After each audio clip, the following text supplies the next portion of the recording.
Hello friends, मी श्वेता आज तुमच्यासाठी घेऊन आलेली आहे पोहा कटलेटची रेसिपी। चला तर मग बघूया पोहा कटलेट कसे बनवायचे आहेत ते।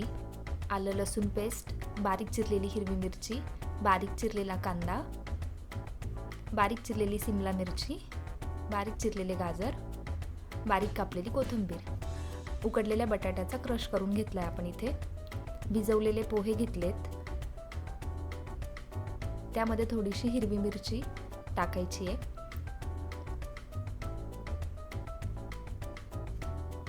यानंतर बारीक चिरलेला कांदा आपण याच्यात घातलाय,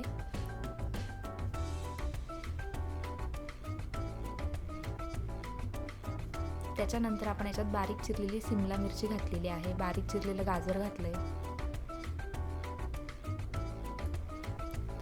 यानंतर आपण याच्यामध्ये बारीक चिरलेली कोथिंबीर टाकलेली आहे,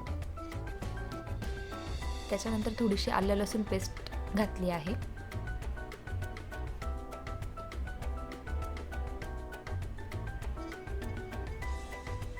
त्यानंतर याच्यामध्ये थोडीशी आपण लाल मिरची पावडर टाकलेली आहे। ही पावडर आपण आपल्या आवश्यकतेनुसार टाकू शकतो।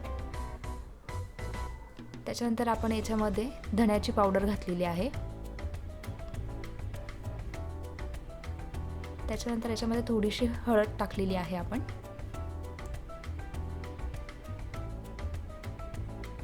याच्यामध्ये आपण काळी मिरी पावडर टाकलेली आहे आता,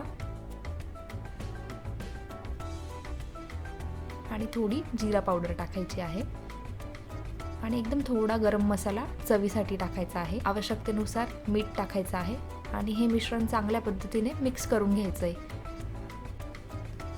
यानंतर या मिश्रणामध्ये आपण उकडलेल्या बटाट्यांचा क्रश करून टाकलेला आहे,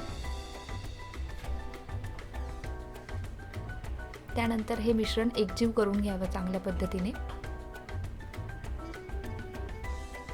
त्यानंतर याच्यामध्ये थोडीशी कॉर्नफ्लॉवर पावडर आपण ॲड केलेली आहे, ती पण चांगल्या पद्धतीने मिक्स करून घ्यावी। यानंतर या मिश्रणाचे आपल्याला पाहिजे ते शेप्स बनवून घेऊन ते कॉर्नफ्लॉवरमध्ये डीप करून घ्यावे चांगल्या पद्धतीने।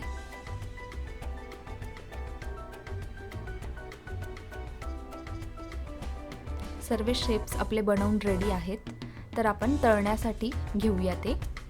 सर्वप्रथम तेल गरम करून घ्यावे, आणि त्यानंतर त्यात आपण जे पोहा कटलेट बनवलेले आहेत ते टाकावेत। त्यानंतर गॅस मंद आचेवर करून त्यांना चांगल्या पद्धतीने गोल्डन ब्राउनिश कलर येऊपर्यंत ते तळून घ्यायचेत।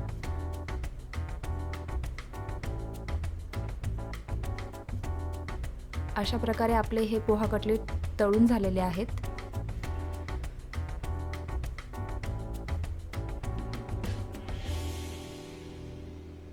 आपले पोहा कटलेट बनवून तयार आहेत। तुम्हाला माझा हा व्हिडिओ आवडला असेल तर माझ्या चॅनलला लाईक, शेअर आणि सबस्क्राईब जरूर करा।